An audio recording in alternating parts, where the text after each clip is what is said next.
जय हिंद साथियों, आप सभी का स्वागत करता हूं आप सभी के अपने चैनल टारगेट सिलेक्शन में। साथियों, आप सभी लोग जानते हैं कि यूपी पुलिस के एग्जाम में 4 विषयों से संबंधित प्रश्न पूछे जाते हैं। मैथ से, रीजनिंग से, हिंदी से और साथियों सामान्य ज्ञान के।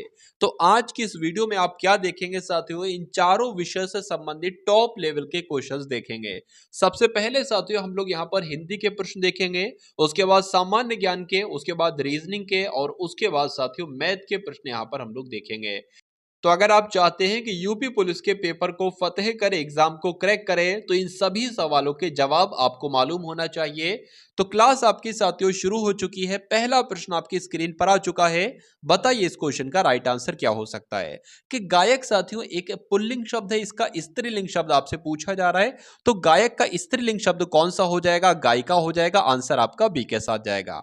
उसके बाद देखिए साथियों, गाने वाला लघुतर शब्द में कौन सा प्रत्यय है, ये आपसे पूछा जा रहा है। देखिए यहां पर साथियों अगर बात करें ना, प्रत्यय की बात आई है, शब्द की अगर बात करें तो इसके दो भाग हैं, एक तो गाने और एक वाला। कभी भी आपसे साथियों प्रत्यय पूछा जाए किसी शब्द का तो अंत वाला भाग जो होगा वही प्रत्यय कहलाएगा। यानी कि इसका प्रत्यय जो होगा वो वाला हो जाएगा और इसका प्रत्यय जो हो जाएगा वो तर हो जाएगा। और वाला और तर कौन से ऑप्शन में है साथियों? ऑप्शन नंबर बी वाले में है। तो जिनका आंसर यहां पर बी है तो बिल्कुल करेक्ट है। उसके बाद देखिए साथियों, 4 शब्द आपकी स्क्रीन पर है, इसमें से कौन से शब्द की वर्तनी बिल्कुल सही लिखी हुई है, यानी कि प्राकथन साथियों कैसे लिखा जाता है, तो किस प्रकार लिखा जाता है? जैसे ऑप्शन नंबर ए में है ऐसे प्राकथन लिखा जाता है। उसके बाद देखिए कि बड़े ई प्रत्यय किस शब्द में नहीं है। तो अगर बात करें साथियों, तेल से बना है, तेल में बड़े ई की मात्रा लगा दो तेल ही बन जाएगा, तो इसमें तो बड़े ई प्रत्यय है। अगर बात करें माल में बड़े ई लगा दो तो माली बन जाएगा। अलबेल में बड़ी ई लगा दो तो अलबेली बन जाएगा। लेकिन साथियों रंगीला में किसी भी तरीके की ई को प्रत्यय के रूप में नहीं इस्तेमाल किया गया है। तो साथियों इस क्वेश्चन का राइट आंसर आपका जाएगा ऑप्शन नंबर बी के साथ। चलिए, उच्चारण शब्द में साथियों उपसर्ग आपसे पूछा जा रहा है। देखिए अगर अगर अभी हम लोग बात करें ना, मैंने आपको यहां पर बताया था कि जो प्रत्यय होता है साथियों वो अंतिम भाग होता है, लेकिन जो उपसर्ग होता है ना साथियों वो शब्द का शुरुआत वाला भाग होता है। जैसे कि अगर बात करें उच्चारण की साथियों, जब संधि विच्छेद करते हैं तो किस प्रकार से इसका संधि विच्छेद साथियों करेंगे? उत्तधन चारण करेंगे। तो ये कैसा भाग हो जाएगा? यही तो साथियों उपसर्ग हो जाएगा। तो ऐसा कहां पर लिखा हुआ है? तो ऑप्शन नंबर सी में लिखा हुआ है। तो यही आपका राइट आंसर है। मां शब्द का तत्सम रूप साथियों क्या होगा? तो मां शब्द का तत्सम साथियों माता हो जाएगा। आंसर आपका ए के साथ जाएगा। निम्नलिखित में से कौन सा तद्भव शब्द है, ये आपसे पूछा जा रहा है। देखिए एक होते हैं साथियों तद्भव शब्द और एक होते हैं तत्सम शब्द। तत्सम शब्द जो होते हैं उनका इस्तेमाल हम बहुत कम करते हैं, हम लोग अपने रोजमर्रा के जीवन में बहुत कम करते हैं या ना के बराबर करते हैं। लेकिन तद्भव शब्दों का इस्तेमाल हम लोग करते हैं। मुझे यह बताइए कि शिला का तद्भव, शिला का इस्तेमाल हम लोग करते हैं? शिला शब्द का इस्तेमाल तो बहुत कम करते हैं, ना के बराबर करते हैं। लज्जा का भी इस्तेमाल बहुत कम करते हैं और पृष्ठ का भी इस्तेमाल बहुत कम करते हैं। लेकिन साथियों पंख का अक्सर हम लोग इस्तेमाल करते रहते हैं। तो इनमें से ये कैसा शब्द हो जाएगा? तद्भव शब्द हो जाएगा। आंसर आपका जाएगा ए के साथ। अब उसके बाद देखिए ससुर की अगर बात करें तो साथियों एक तद्भव शब्द है, इसका तत्सम आपसे पूछा जा रहा है। तो इसका तत्सम की अगर बात करें तो कैसे बन जाएगा? शवसुर बन जाएगा, जो कि कौन से ऑप्शन में है? जो कि आपका ऑप्शन नंबर सी में है। उसके बाद देखिए निम्नलिखित में से अनुग्रह शब्द का साथियों विलोम क्या होगा? तो आग्रह होगा, संग्रह होगा, ग्रहण होगा या विग्रह होगा। तो अगर आपको ध्यान रखना है साथियों, अनुग्रह शब्द का विलोम क्या होगा? विग्रह होगा। आंसर आपका जाएगा ऑप्शन नंबर सी के साथ। चलिए उसके सॉरी सी नहीं बल्कि डी के साथ। उसके बाद देखिए दाता शब्द का स्त्रीलिंग आपसे अब पूछा जा रहा है। तो दाता तो साथियों एक पुल्लिंग शब्द है, इसका आपसे स्त्रीलिंग पूछा जाए तो दात्री आपको ध्यान रखना है। आंसर आपका ऑप्शन नंबर सी हो जाता। भाई बहुत बढ़िया, वेरी गुड क्लास। उसके बाद देखिए कौन सा शब्द भाववाचक संज्ञा नहीं है। यहां पर आपसे साथियों पूछा जा रहा है भाववाचक कौन सा शब्द नहीं है। भाववाचक देखिए भाव किस में नजर आ रहा है? तो भलाई में साथियों भाव नजर आ रहा है तो भाववाचक संज्ञा हो जाएगी।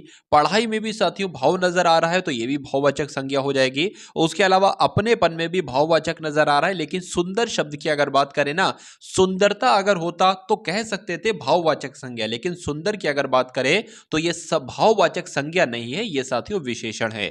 ठीक है ना, तो आंसर जिनका यहाँ पर ऑप्शन नंबर सी है तो बिल्कुल करेक्ट है। अब उसके बाद देखिए साथियों कि पूछा जा रहा है दो भिन्न भाषाओं के मेल से बना शब्द क्या कहलाया जाता है, तो उसको साथियों संकर शब्द कहते हैं। आपको मालूम होना चाहिए, आंसर आपका जाएगा डी के साथ। उसके बाद देखिए अवसर का लाभ उठाना, इसका मतलब क्या होता है, इसका अर्थ क्या होता है, आपसे पूछा जा रहा है। बहती गंगा में हाथ धोना, आकाश पाताल एक करना, फूलों के ना समाना, फूलों ना समाना, या अंगारों पर पैर रखना। तो आंसर इस प्रश्न का जो जाएगा वो ऑप्शन नंबर ए के साथ जाएगा। उसके बाद देखिए सोने में सुगंध, ये एक मुहावरा है, उसका मतलब क्या होता है साथियों बताइए। सुंदर वस्तु में और गुण हो जाना, या सुगंध से युक्त आभूषण, या सुंदर आभूषण होना, या सुगंधित होना। तो कहा जा सकता है साथियों कि सोने में सुगंध यानी कि सुंदर वस्तु में और गुण हो जाना क्या कहलाया जाता है, सोने में सुगंध कहलाया जाता है। आंसर आपका ए के साथ जाएगा। चलिए साथियों मैं आपको लगभग 50 रचनाएं ऐसी देने वाला हूं, एक क्लास में आपको ऐसी बनाकर दूंगा जो यूपी पुलिस के एग्जाम के लिए वो 50 रचनाएं अगर आप याद रख लेते हो और उन जिन लोगों ने उनको लिखा था उन लेखकों के नाम आपको ध्यान होना चाहिए। अगर ऐसा आप कर लेते हो, 50 प्रश्नों को तैयार कर लेते हो, तो जितने भी यूपी पुलिस में एक प्रश्न आएंगे, एक प्रश्न आए या दो प्रश्न आएंगे, जितने भी प्रश्न कुल मिला के आए सभी प्रश्न उस 50 क्वेश्चन वाली वीडियो में से ही आएंगे। तो दीपशिखा की अगर बात करें ये किसके द्वारा लिखित है, तो ये महादेवी वर्मा के द्वारा लिखित है। आंसर आपका डी के साथ। तोड़ती पत्थर ये एक कविता है, इसको किसने लिखा था साथियों, तो इसको सूर्यकांत त्रिपाठी निराला ने लिखा था, इसलिए आंसर आपका ऑप्शन नंबर सी हो जाता है। उसके बाद देखिए राजकीय कार्यों में प्रयुक्त होने वाली भाषा कौन सी है। अगर बात करें साथियों जो राजकीय कार्यों में इस्तेमाल होने वाली भाषा है तो वो राजभाषा उसको कहा जाता है, इसलिए आंसर आपका बी के साथ जाएगा। निम्नलिखित में से कौन सा घोष वर्ण है बताइए।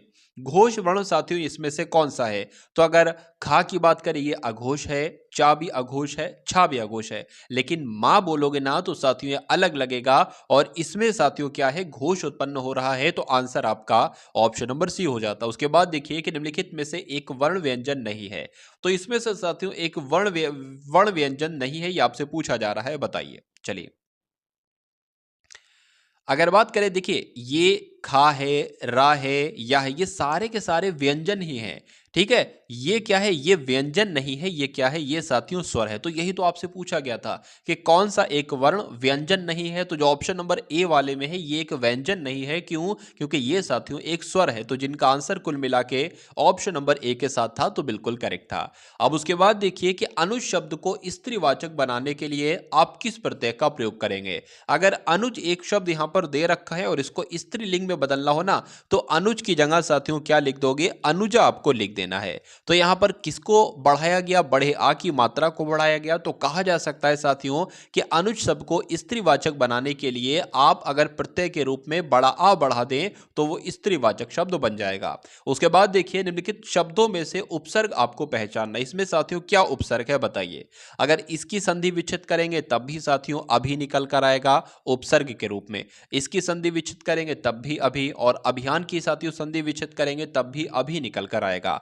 तो कहा जा सकता है इन सभी में यानी कि तीनों शब्दों में जो उपसर्ग है ना वो अभी ही है, इसलिए आंसर जिनका यहां पर डी था तो बिल्कुल करेक्ट था। उसके बाद देखिए साथियों शुद्ध वर्तनी वाला शब्द इसमें से कौन सा है, यानी कि उत्सव की अगर बात करते हैं तो उत्सव साथियों किस प्रकार लिखा जाता है, ऐसे लिखा जाता है। और ऐसे कहां पर लिखा हुआ है, ऐसे तो आपका ऑप्शन नंबर बी में लिखा हुआ है, तो जिनका आंसर यहां पर बी था तो बिल्कुल करेक्ट था। चलिए अब उसके बाद देखिए साथियों नेक्स्ट नंबर का प्रश्न आपकी स्क्रीन पर है, देखिए और बताइए क्या इसका राइट आंसर होगा। यहां पर अगर बात करें तो कौन सा विलोम युग्म आपसे पूछा जा रहा है, गलत है। देखिए छर का विलोम जो होता है ना वो अक्षर होता है, बिल्कुल सही है विलोम है। समास का विलोम होता है व्यास, बिल्कुल सही। स्वल्प आयु का विलोम होता है चिरायु। आहार का विलोम साथियों विहार नहीं होता है, आपको ध्यान ये रखना है। आहार का विलोम होता है निहार, निराहार। ठीक है ना, तो कुल मिला के अगर बात करें आंसर आपका ऑप्शन नंबर डी के साथ जाएगा। उसके बाद देखिए कि निम्नलिखित में से कौन सा शब्द तत्सम नहीं है, तो इसमें से कौन सा शब्द तत्सम नहीं है। अगर बात करें मैंने आपको एक ट्रिक बताई थी कि तत्सम वो शब्द होते हैं जिनका हम बहुत कम इस्तेमाल करते हैं, जिन शब्दों का या ना के बराबर करते हैं, लेकिन जो तद्भव शब्द होते हैं उनका हम अक्सर अपने रोजमर्रा के जीवन में इस्तेमाल करते रहते हैं। तो पूछा गया कौन सा तत्सम शब्द नहीं है, यानी कि कौन सा तद्भव शब्द है। तो मुझे ये बताइए क्या साथियों इसका इस्तेमाल आप करते हो, नहीं करते हो ना, बहुत कम करते हो, ना के बराबर करते हो, तो ये तत्सम हो जाएगा। कपोत का भी नहीं करते हो, ये भी तत्सम हो जाएगा। ईर्ष्या का भी नहीं करते हो, ये भी तत्सम हो जाएगा। लेकिन हल्दी का आप कभी ना कभी साथियों अक्सर अपने जीवन में इस्तेमाल में अक्सर साथियों हर दूसरे, तीसरे, चौथे, पांचवें हफ्ते में, महीने में एक बार इस्तेमाल जरूर करते होगे, हल्दी लाओ, हल्दी कम है, ऐसे करके। तो कुल मिला के साथियों हल्दी आपका एक तद्भव शब्द हो जाएगा और यही आपसे पूछा गया था। जिसकी कोई कीमत ना हो सके, इसके लिए साथियों एक शब्द आपसे पूछा जा रहा है। तो जिसकी कोई कीमत ना होती है तो उसको तो अमूल्य कहा जाता है। आंसर आपका बी के साथ जाएगा और जिनका आंसर यहां पर बी है तो बिल्कुल करेक्ट भाई, बहुत बढ़िया, वेरी गुड क्लास। लड़का पेड़ से गिरा, इसमें साथियों कारक आपसे पूछा जा रहा है कौन सा। यहां पर अगर बात करें कोई भी ऐसा वाक्य हो जिसमें दो चीजें आपस में साथियों अलग अलग हो रही हो, उनमें अलगाव हो रहा हो, तो वहां पर साथियों कौन सा कारक होगा, आप लोग ध्यान रखेंगे अपादान कारक होगा। जैसे कि अगर बात करें साथियों, हिमालय से गंगा निकल रही है तो हिमालय और गंगा नदी का क्या हो रहा है, अलगाव हो रहा है, तो वहां पर अपादान कारक होगा। ऐसे वाक्य बहुत सारे एग्जाम में आपसे पूछे जाते हैं, एक प्रश्न आता ही जरूर है इस पर साथियों। तो ये पॉइंट आप लोग मेरी मानिए साथियों ध्यान रखेंगे। यहां पर लिखा हुआ है ना, यहां पर लिखा है कि लड़का पेड़ से गिरा, यानी कि लड़का साथियों पेड़ से अलग हुआ, इसमें भी वही बात है, तो इसमें भी साथियों अपादान कारक होगा। आंसर आपका जाएगा ए के साथ। उसके बाद देखिए साथियों एक शब्द यहां पर है रमेश, और इस रमेश का संधि विच्छेद यहां पर करके आपको दे रखा है और पूछा आपसे यह जा रहा है कि इसमें कौन सी संधि है, गुण संधि है, यड़ संधि है, वृद्धि संधि है या अयादी संधि है। तो मैं आपको बता देता हूं साथियों, कोई भी शब्द हो अगर और उसमें एक मात्रा हो, क्या एक मात्रा हो, तो वो उसमें हमेशा साथियों गुण संधि होगी। अब रमेश आ जाए, मुकेश आ जाए, सुरेश आ जाए, उसमें हमेशा साथियों कैसी आपको ध्यान रखना है, संधि होगी, गुण संधि होगी। अब मान लीजिए साथियों दो मात्राएं कहीं पर आ जाती हैं, इस प्रकार की या इस प्रकार की मात्रा कहीं पर आ जाती है, तो वहां पर हमेशा वृद्धि संधि होगी। तो ये दो बातें साथियों आपको ध्यान रखना है अगर आपको एग्जाम को क्रैक करना है।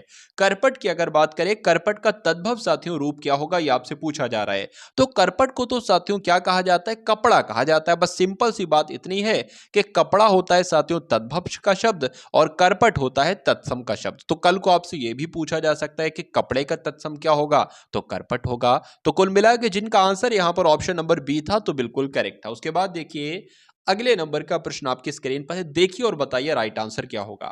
साथियों अगर आप लोगों ने अभी तक चैनल को सब्सक्राइब नहीं किया है तो चैनल को तुरंत सब्सक्राइब कर लीजिए, क्योंकि आपके एग्जाम को क्लियर करवाने में ये चैनल आपकी बहुत मदद करेगा। यानी कि एक सिलेक्शन साथियों 2024 में 101% आपको दिलाकर ही रहेगा ये चैनल।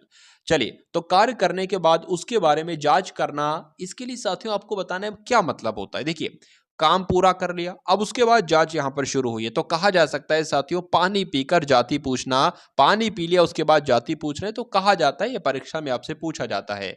तो कुल मिला के जिनका आंसर यहां पर बी था तो बिल्कुल करेक्ट था। नाक का बाल होना, इस मुहावरे का मतलब साथियों क्या होगा। तो अगर बात करें अधिक प्रिय होना, क्या हो जाएगा, नाक का बाल होना हो जाएगा। आंसर आपका सी के साथ। करुण रस का साथियों स्थायी भाव आपसे यहां पर पूछा जा रहा है, तो आपको मालूम होना चाहिए, आपको ध्यान रखना है साथियों कि करुण रस का स्थायी भाव शोक होता है। उसके बाद देखिए इस काल मारे क्रोध के तनु कांपने उसका लगा, मानो हवा के जोर से सोता हुआ सागर जगा। तो इसमें आपसे साथियों पूछा जा रहा है क्या उपमा अलंकार है, रूपक अलंकार है, उत्प्रेक्षा अलंकार है, अतिशयोक्ति अलंकार है। मैं आपको एक साथियों ट्रिक बता रहा हूं कि कभी भी पंक्ति में आपको क्या दिखे साथियों, मानो दिखे, मानो शब्द दिखे, या मनहु शब्द दिखे, मानो, मनु, मनहु, या जानो, जनु, जनहु दिखे, तो वहां पर साथियों हमेशा कौन सा अलंकार होगा, उत्प्रेक्षा अलंकार होगा। इसमें भी मुझे साथियों एक शब्द ऐसा ही दिख गया है, मानो शब्द दिख गया है। तो आप लोग देखेंगे साथियों कहीं पर भी अगर पंक्तियों में मानो, मनहु, मनहो, मनु, या जानो, जनु, जनहु शब्द आए तो 99% चांस है कि वहां पर उत्प्रेक्षा अलंकार हो। अब उसके बाद देखिए अगले नंबर का प्रश्न आपकी स्क्रीन पर है कि शुद्ध वर्तनी वाला शब्द आपसे पूछा जा रहा है। तो उत्सव साथियों कैसे लिखा जाता है, जैसे आपका ऑप्शन नंबर बी में लिखा हुआ है, शायद ये प्रश्न मैं आपको करवा चुका हूं। उसके बाद देखिए साथियों कि एक ही शब्द की वर्तनी चार तरह से लिखी हुई है, सही वर्तनी आपको बताना है। तो अगर ऊपरी लिखित लिखा होना तो कैसे लिखा होना चाहिए साथियों, जैसे आपको ऑप्शन नंबर बी में लिखा हुआ है। उसके बाद देखिए नीचे एक शब्द की चार वर्तनियां दी गई हैं और आपको बताना है सही वर्तनी कौन सी है। तो अगर बात करें साथियों 36 लिखना हो तो आप कैसे लिखेंगे, तो ऐसे नहीं, ऐसे नहीं, ऐसे नहीं साथियों, ऐसे लिखेंगे 36। इसलिए आंसर जिनका डी है तो बिल्कुल करेक्ट है। उसके बाद देखिए अगले नंबर का प्रश्न है कि निम्नलिखित में से दंत ध्वनि कौन सी है, आपसे पूछा जा रहा है, बताइए। चलिए, तो दंत ध्वनियों के अंतर्गत जैसे कि ता है, था है, दा है, धा है, ना है आता है। और यहां पर साथियों मैंने किसका जिक्र किया, ता का भी किया था। तो ता एक दंत ध्वनियां है और ता के अलावा जो दंत ध्वनियां होती हैं उसके बारे में भी मैं आपको बता चुका हूं। उसके बाद देखिए वर्तनी की दृष्टि से शुद्ध शब्द का चयन कीजिए। तो टिप्पणी साथियों, अगर मैं आपसे कहूं कि टिप्पणी लिखकर दिखाइए तो आप कैसे लिखेंगे? जैसे ऑप्शन नंबर ए में है नहीं, जैसे बी में है नहीं, सी में है नहीं, जैसे साथियों ऑप्शन नंबर डी में है, ऐसे लिखा जाता है टिप्पणी। तो अगर आपका भी आंसर यहां पर डी है तो बिल्कुल करेक्ट हो जाता भाई, बहुत बढ़िया, वेरी गुड क्लास। अब उसके बाद देखिए साथियों, अब आपके सामने यहां पर सामान्य ज्ञान के प्रश्न शुरू हो चुके हैं। उसके बाद हम लोग रीजनिंग के प्रश्न और मैथ के प्रश्नों को भी देखेंगे। चलिए, तो वीडियो में साथियों आप सभी लोग यहां तक का सफर तय कर लिया है तो सामान्य ज्ञान के प्रश्नों को भी देख के जाइए, क्योंकि ये एग्जाम के लिहाज से साथियों बहुत इंपॉर्टेंट है। उसके बाद मैथ और रीजनिंग के जो टॉप लेवल के क्वेश्चन मैं आपको करवाने वाला हूं उसको भी एक बार देख कर जाइएगा। चलिए, निम्नलिखित में से कौन से वेद से हमें संगीत संबंधी विशद जानकारी मिलती है? तो देखिए, एक वेद है साथियों, वैसे तो 4 तरह के वेद होते हैं, आपके सामने लिखे हुए हैं। सबसे पुराना ऋग्वेद होता है, लेकिन जब हम बात करते हैं सामवेद की, सामवेद साथियों एक ऐसा वेद है जिसकी शुरुआत सा से हो रही है। लेकिन अगर आपसे पूछ लिया जाए कि एक ऐसा वेद है जो संगीत से संबंधित है, तो आपका आंसर सामवेद के साथ जाना चाहिए। यानी कि संगीत से संबंधित अगर जानकारी है और पूछा जाए कौन सा वेद है, तो सामवेद ही आप लोग बताएंगे। उसके बाद देखिए साथियों, लोकनायक के उपनाम से किसे जाना जाता है? तो लोकनायक के उपनायक ने साथियों जयप्रकाश नारायण को जाना जाता है, आप लोग ध्यान रखेंगे। लोकनायक किसे कहा जाता है? जयप्रकाश नारायण जी को। चटगांव विद्रोह से कौन संबंधित है, आपसे पूछा जा रहा है। तो सूर्यसेन की अगर बात करें साथियों, ये चटगांव विद्रोह से संबंधित है, आंसर आपका बी के साथ जाएगा। थालगाट दर्रा निम्न में से किस पर्वत श्रेणी में स्थित है? अगर ये एग्जाम में साथियों आपसे प्रश्न पूछ लिया जाए तो आपको ध्यान रखना है कि पश्चिमी घाट में स्थित है। थालगाट दर्रा कहां पर? तो पश्चिमी घाट में स्थित है। राजा राममोहन राय ने इनमें से किसकी स्थापना की थी? तो राजा राममोहन राय के द्वारा साथियों ब्रह्म समाज की स्थापना की गई थी, आंसर आपका जाएगा ऑप्शन नंबर ए के साथ। उसके बाद देखिए, पर्यावरण मित्र ईंधन गैसोहॉल किसके मिश्रण से बनता है? यानी कि जो गैसोहॉल है ना साथियों, ये पेट्रोल और एथेनॉल से मिलकर बनता है, ये आप लोग ध्यान रखेंगे, आंसर आपका जाएगा ऑप्शन नंबर ए के साथ। और जिनका आंसर यहां पर ए था तो बिल्कुल करेक्ट था। उसके बाद देखिए, किसी वस्तु पर इको मार्क चिन्ह क्या दर्शाता है? तो इको मार्क आपने देखा होगा साथियों, क्या नष्ट होने वाला नहीं है ये दर्शाता है? तो नहीं। उत्तम क्वालिटी का है? नहीं साथियों। पर्यावरण की दृष्टि से ये अनुकूल है इको मार्क, इसीलिए साथियों होता है और यही दर्शाता है। उसके बाद देखिए, प्रोटेस्टेंट आंदोलन के प्रवर्तक साथियों कौन थे, ये आपसे पूछा जा रहा है। तो मार्टिन लूथर का नाम आपको ध्यान रखना है। क्यों? क्योंकि प्रोटेस्टेंट आंदोलन के प्रवर्तक कौन थे? मार्टिन लूथर ही थे। राष्ट्रीय जलीय जीव साथियों कौन सा है? तो आप लोग ध्यान रखेंगे, जो गंगा की डॉल्फिन है साथियों, यही राष्ट्रीय जलीय जीव कहलाई जाती है।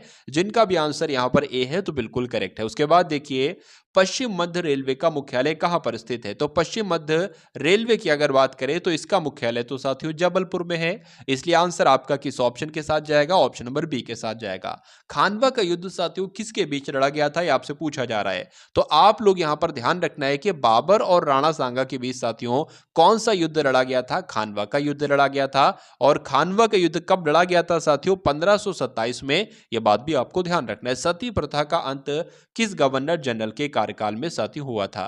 तो एग्जाम में साथियों प्रश्न छपेगा, इसलिए आंसर मैं आपको बता देता हूं क्या इस क्वेश्चन का राइट आंसर हो सकता है। विलियम बेंटिक, आप लोग ध्यान रखेंगे, सती प्रथा का अंत किस गवर्नर जनरल के कार्यकाल में हुआ था? तो विलियम बेंटिक के कार्यकाल में हुआ था। निम्नलिखित में से कौन सा रोग आंखों से संबंधित है? तो अगर बात करें, क्या मोतियाबिंद आंखों से संबंधित नहीं है? बिल्कुल है। रतौंधी भी आंखों से संबंधित है और ट्रेकोमा भी आंखों से संबंधित है। तो इस प्रकार आंसर जिनका यहां पर डी है बिल्कुल करेक्ट हो जाता है। नेक्स्ट नंबर का क्वेश्चन आपके स्क्रीन पर है, देखिए और बताइए क्या इस प्रश्न का सही जवाब हो सकता है। चलिए, योजना आयोग के अनुसार ग्रामीण क्षेत्रों में कितनी कैलोरी पोषण प्राप्त ना करने वालों को गरीबी रेखा से नीचे माना जाता है? तो साथियों, जो लोग भी ग्रामीण क्षेत्रों में हैं और अगर वो साथियों 2400 कैलोरी नहीं ले पाते हैं डेली का, तो उनको गरीबी रेखा से नीचे माना जाएगा। ये आपको मालूम होना चाहिए, आंसर आपका जाएगा ऑप्शन नंबर सी के साथ। उसके बाद लेकिन ये योजना आयोग के अनुसार था। चलिए, विद्युत सेल में किस प्रकार की ऊर्जा निहित होती है? तो विद्युत सेल में साथियों रासायनिक ऊर्जा होती है, आंसर आपका ऑप्शन नंबर ए हो जाता है। साथियों, सुपर फास्ट तरीके से मैं आपको सभी के सभी प्रश्न यहां पर करा रहा हूं। मैं चाहता हूं साथियों कम से कम समय में आपको ज्यादा से ज्यादा परीक्षा वाला कंटेंट मिल जाए और समय भी आपका कम खर्च हो और तैयारी भी आपकी साथियों 4 चांद तैयारी में भी लग जाए। उसके बाद देखिए किसी कैदी को न्यायालय के समक्ष प्रस्तुत करवाने के लिए इनमें से कौन सी रिट की आवश्यकता पड़ेगी? तो कौन सी रिट की आवश्यकता पड़ेगी? बंदी प्रत्यक्षीकरण रिट की आवश्यकता पड़ेगी। आंसर आपका जाएगा ऑप्शन नंबर सी के साथ। आप सभी लोगों को इस प्रश्न का उत्तर ध्यान रखना था। चलिए, वायुमंडल की वार्षिक तापमान वृद्धि को क्या कहा जाता है? तो इसको क्या कहा जाता है साथियों? ग्लोबल वार्मिंग कहा जाता है। आंसर आपका ऑप्शन नंबर बी हो जाता है। उसके बाद देखिए ग्रेट बैरियर रीफ किस देश में स्थित है? तो हिंदुस्तान में है, ऑस्ट्रेलिया में है, जापान में, श्रीलंका में। तो आप लोग यहां पर ध्यान रखेंगे कि जो ग्रेट बैरियर रीफ है ना, ये ऑस्ट्रेलिया में स्थित है। आंसर आपका बी हो जाता है। कर्लम मल्लेश्वरी किस खेल से संबंधित है? तो कर्लम मल्लेश्वरी का संबंध साथियों जो है ना, वो भारोत्तोलन से है। ये आप लोग ध्यान रखेंगे। आंसर आपका ऑप्शन नंबर बी हो जाता है। चलिए, उसके बाद देखिए कि हीमोग्लोबिन में कौन सा तत्व पाया जाता है? तो हीमोग्लोबिन की अगर बात करें, लोहा पाया जाता है, कैल्शियम, मैग्नीशियम या कॉपर? तो अगर परीक्षा में साथियों ये प्रश्न आपसे पूछा जाए तो लोहा आपको लगाना है, क्योंकि हीमोग्लोबिन में साथियों आयरन यानी कि लोहा पाया जाता है। उसके बाद देखिए यूनेस्को की अगर बात करें तो इसका मुख्यालय कहां पर स्थित है? तो फ्रांस की राजधानी पेरिस में इसका मुख्यालय स्थित है। यूनेस्को का मुख्यालय पेरिस में स्थित है, इसलिए सही जवाब आपका ऑप्शन नंबर बी हो जाता है। जर्मन सिल्वर साथियों किसका मिश्रण है? यानी कि किसको किसको मिलाकर साथियों जर्मन सिल्वर बनाया जाता है? तो मैं कह सकता हूं साथियों उसमें कॉपर भी हो, जस्ता भी हो, निकेल भी हो, तब जाकर क्या बनेगा साथियों? जर्मन सिल्वर बनेगा। इसलिए आंसर आपका सी हो जाता है। हड़प नीति किस गवर्नर से संबंधित है? आपसे पूछा जा रहा है। तो जिसके समय में साथियों ट्रेन चली थी, डलहौजी की अगर बात करें तो हड़प नीति साथियों किससे संबंधित है? तो डलहौजी से संबंधित है। आंसर आपका जाएगा ऑप्शन नंबर सी के साथ। ज्वालामुखी पर्वत माउंट सेंट हेलेंस कहां पर स्थित है? तो एग्जाम में साथियों ये प्रश्न आपसे पूछा जाए तो आपको अमेरिका बताना है। संयुक्त राज्य अमेरिका में ही ज्वालामुखी पर्वत माउंट सेंट हेलेंस स्थित है। आंसर आपका जाएगा ए के साथ। कोलार की खानों से किस धातु का उत्पादन होता है? तो पूछा जाए कोलार की खानों से किस धातु का उत्पादन होता है साथियों? तो सोने का उत्पादन होता है। आंसर आपका ए के साथ। कनिष्क किस वंश का साथियों शासक था? तो कनिष्क की अगर बात करें ये तो कुषाण वंश का शासक था। आंसर आपका सी हो जाता है। अशोक के अधिकांश शिलालेख साथियों किस लिपि में लिखे गए हैं? तो किस लिपि में लिखे गए हैं? ब्राह्मी लिपि में लिखे गए हैं। आंसर आपका ऑप्शन नंबर सी हो जाता है। इंटीग्रेटेड सर्किट चिप की अगर बात करें, ये साथियों आईसी की फुल फॉर्म यहां पर है। तो आईसी की full form integrated circuit chip हो जाएगी। ये किसकी साथियों यानी कि इस पर किसकी परत चढ़ी होती है? आपसे पूछा जा रहा है। तो सिलिकॉन की परत चढ़ी होती है। इसलिए आंसर आपका ऑप्शन नंबर सी के साथ जाएगा। नेक्स्ट नंबर का प्रश्न आपकी स्क्रीन पर है, देखिए और बताइए। चलिए, दिन में समुद्र की ओर से स्थल की ओर आने वाली पवनों को क्या कहा जाता है? तो उसको क्या कहा जाता है साथियों? सी ब्रीज कहा जाता है। और ये साथियों इंपॉर्टेंट क्वेश्चन है। उसके बाद देखिए कि जो आपका स्मैश शब्द होता है ना, ये किस खेल से संबंधित है, यानी कि किस खेल में स्मैश शब्द का इस्तेमाल किया जाता है? तो टेनिस के खेल में साथियों इस शब्द का इस्तेमाल किया जाता है। ये आपको ध्यान रखना है। आंसर आपका सी के साथ जाएगा। ईमेल के रूप में जो अनचाहे बल्क मैसेज प्राप्त होते हैं उन्हें क्या कहा जाता है? बल्क मैसेज क्या होते हैं साथियों? मतलब एक साथ एक ही टाइम में बहुत सारे मैसेज आ जाना बल्क मैसेज कहलाए जाते हैं। तो ईमेल के जरिए से अगर अनचाहे यानी कि जिसको आप ना चाहे हैं और तब भी आपके पास बहुत ज्यादा मात्रा में अगर मैसेज आ रहे हैं तो उसको क्या कहा जाएगा साथियों? एक तरीके से वो स्पैम कहलाएगा। आंसर आपका ऑप्शन नंबर सी हो जाता है। अर्थव्यवस्था के द्वितीय क्षेत्र के अंतर्गत क्या सम्मिलित है? आपसे पूछा जा रहा है। तो अर्थव्यवस्था के द्वितीय क्षेत्र के अंतर्गत गैस भी सम्मिलित है, बिजली भी है और लौह इस्पात भी है। इसलिए राइट आंसर आपका जो जाएगा वो ऑप्शन नंबर डी हो जाता है। मोहम्मद बिन तुगलक ने अपनी नई राजधानी साथियों कहां पर बनाई थी? तो इसने अपनी राजधानी कहां पर बनाई थी? मोहम्मद बिन तुगलक ने देवगिरी में बनाई थी। ये आप लोग ध्यान रखेंगे। सभी के सभी साथियों प्रश्न पूरी सामान्य ज्ञान के एकदम टॉप लेवल के क्वेश्चन हैं। तो अगर आप साथियों चाहते हैं कि यूपी पुलिस आपका एग्जाम निकले तो इस जो प्रैक्टिस सेट को आप देख रहे हैं एक तरीके से पूरा देखिएगा, क्योंकि अभी साथियों रीजनिंग के और मैथ के क्वेश्चन भी बाकी हैं। तो अगर बात करें साथियों, गुलट्रम नहीं है साथियों, ये नेगुलट्रम लिखा हुआ है। तो आपसे अगर ये पूछा जाए कि भूटान देश की मुद्रा क्या है तो नेगुलट्रम आप लोग ध्यान रखेंगे। ये गुलट्रम थोड़ा सा गलत हो गया है। नेगुलट्रम की अगर बात करें तो भूटान देश की मुद्रा है। उसके बाद देखिए निम्नलिखित में से कौन साइबर अपराध की श्रेणी में आता है? तो अगर बात करें साथियों क्रेडिट कार्ड की धोखाधड़ी क्या साइबर अपराध की श्रेणी में नहीं आएगी? आएगी? बिल्कुल आएगी। पहचान की चोरी करना भी आएगी और सूचनाओं की चोरी करना भी आएगी। तो राइट आंसर अगर आपका है ऑप्शन नंबर डी, तो बिल्कुल करेक्ट है। मानव अधिकार संशोधन अधिनियम 2006 के अनुसार राज्य मानव अधिकार आयोग में कुल कितने सदस्य हो सकते हैं? तो कितने सदस्य हो सकते हैं साथियों? 3 सदस्य हो सकते हैं। या आप लोग ध्यान रखेंगे, भारत के जीएसटी किस देश के मॉडल पर आधारित है? तो इंपॉर्टेंट क्वेश्चन है साथियों। तो कनाडा के मॉडल पर आधारित है भारत का जीएसटी। उसके बाद देखिए, भारत में आंतरिक सुरक्षा संबंधी समस्याएं कौन सी हैं? तो भारत की अगर बात करें, यहां पर जो आंतरिक सुरक्षा संबंधी समस्याएं हैं, आतंकवाद है, बिल्कुल है, नक्सलवाद भी है और क्षेत्रवाद भी है। इसलिए राइट आंसर आपका जो जाएगा वो ऑप्शन नंबर डी हो जाता। भाई बहुत बढ़िया, वेरी गुड क्लास। तो अब आपके सामने यहाँ पर साथियों रीजनिंग के प्रश्न शुरू हो चुके हैं। पहला रीजनिंग का प्रश्न आपके स्क्रीन पर है। आपसे पूछा जा रहा है कि उस आरेख का चयन कीजिए जो नीचे दिए गए वर्गों के बीच सही संबंध का निरूपण करता है, जैसे कि खिलाड़ी है, क्रिकेटर है और बल्लेबाज है। तो इसमें से साथियों कौन सा ऑप्शन आपका सही हो सकता है? ए, बी, सी या डी? देखिए, अगर यहाँ पर हम लोग बात करते हैं, मैं आपको समझा देता हूं कि सबसे बड़े यहाँ पर खिलाड़ी हो जाएगा। मान लीजिए ये क्या सर्किल है? ये साथियों खिलाड़ियों का सर्किल है। अब उसके अंदर साथियों क्रिकेटर आ जाएंगे और उसके अंदर क्या आ जाएंगे? बल्लेबाज आ जाएंगे। क्यों? क्योंकि मुझे ये बताइए, बल्लेबाज साथियों किस गेम में होते हैं? क्रिकेट में ही तो होते हैं बल्लेबाज। और जो क्रिकेट में साथियों बल्लेबाज होंगे वो क्रिकेटर ही तो कहलाएंगे, इसलिए क्रिकेटर के अंतर्गत जो होंगे ना वो बल्लेबाज आएंगे। तो आंसर आपका साथियों जो जाएगा वो ऑप्शन नंबर सी के साथ जाएगा।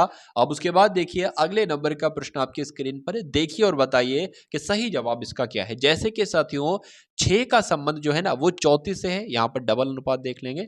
6 का संबंध 34 से है, वैसे ही 9 का संबंध किससे होगा यह आपसे पूछा जा रहा है साथियों। देखिए, कुछ नहीं करना है आपको। अगर बात करें 6 का, इतना पता है कि 6 का स्क्वायर क्या होता है साथियों? 36 होता है।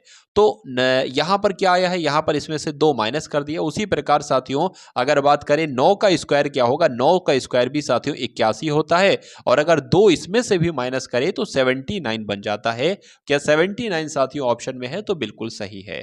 इसलिए जिनका आंसर यहां पर साथियों डी है तो बिल्कुल करेक्ट है। अब उसके बाद देखिए कि निम्नलिखित में से कौन सी उत्तर आकृति प्रश्न आकृति के प्रतिरूप को पूरा करेगी, यानी कि पूर्ण करेगी। देखिए, यहां पर आपसे पूछी जा रही कि यहां पर साथियों क्या आ पाएगा, यानी कि कौन सी ऑप्शन वाली आकृति यहां पर आ जाएगी। अब मैं आपको साथियों यहां पर सबसे पहले एक बनाकर दिखलाता हूं। देखिए आप, जैसे कि यहां पर एक ये गोला है ना, यहां पर जब ऐसे ये गोला यहां पर बनेगा तो यहां पर भी तो साथियों कुछ ऐसे करके आएगा। अब देखिए अंत में यहां पर भी गोला, यहां पर भी गोला, इधर भी गोला, इधर भी गोला। तो साथियों यहां पर भी ऐसे, यहां पर भी गोला होगा और यहां पर भी गोला होगा। तो मुझे यह बताइए कि ऐसी आकृति साथियों कौन से ऑप्शन में आपको दिख रही है? तो मैं कहूंगा साथियों ऐसी तो मुझे ऑप्शन नंबर सी में दिख रही है और यही आपका राइट आंसर है। तो जिनका आंसर यहां पर सी है तो बिल्कुल करेक्ट है। अब उसके बाद देखिए साथियों, अगले नंबर का प्रश्न आपके स्क्रीन पर है कि किसी महीने के 3 तारीख बाद 4 तारीख को शनिवार आता है, उसी महीने की 27 तारीख को कौन सा दिन आएगा, यह आपसे पूछा जा रहा है। देखिए, इतना हमें पता है कि 4 तारीख को साथियों कौन सा दिन है, इसमें कहा गया है कि 4 तारीख को शनिवार है, ठीक है। तो 4 तारीख को साथियों यहां पर क्या बताया गया है? 4 तारीख को यहां पर शनिवार बताया गया है। अब मुझे ये बताइए, सबसे पहले हम ये निकाल लेते हैं कि 1 तारीख को कौन सा दिन होगा।